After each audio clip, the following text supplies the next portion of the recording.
शिवगामी देवी देवसेना के बारे में गलत थी क्योंकि उन्हें लगता था कि उसके आने से माहिष्मती तबाह हो जाएगा।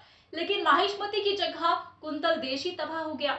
और अगर आपको याद हो देवसेना की माहिष्मती में एंट्री वाला सीन जब वो बाहुबली के साथ आ रही थी, तब उनकी नाव पर जो कुंतल देश का झंडा था वो माहिष्मती की बड़ी बड़ी प्रतिमाओं से टकराकर टूट जाता है, जो कुंतल देश के विनाश का ही संकेत था। और यही खूबसूरती थी एस राजा मौली की नरेशन की, जिन्होंने फिल्म में दिखाई गई एक एक छोटी से छोटी डिटेल को ना एक दूसरे के साथ कनेक्ट किया है।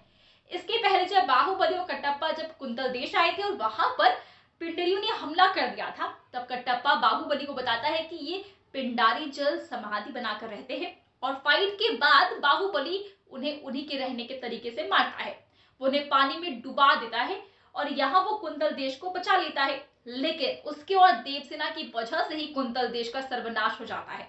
लेकिन अब बाहुबली 3 में कुंतल देश का क्या होगा, क्योंकि अवंतिका और उसके जो साथी थे वो सालों तक भटके और देवसेना को छुड़ाने की जंग लड़ रहे थे। तो अब जब बाहुबली 2 के एंड में सब कुछ ठीक हो गया है और देवसेना राजमाता बन गई है और महेंद्र बाहुबली राजा बन गया है, तो क्या अवंतिका को कुंतल देश सौंपा जाएगा?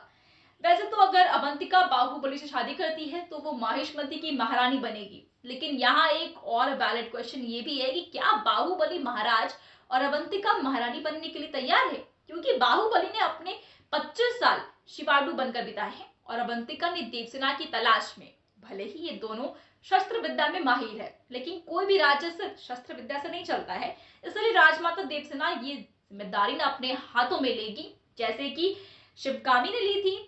वो अवंतिका को कुंतल देश संभालने को कहेगी और बाहुबली को माहिष्मती, और इस तरह से दोनों को ट्रेनिंग देगी ताकि दोनों माहिष्मती के योग्य बन पाए। इसके साथ ही एक और सवाल ये भी है दोस्तों कि अब कटप्पा का क्या होगा?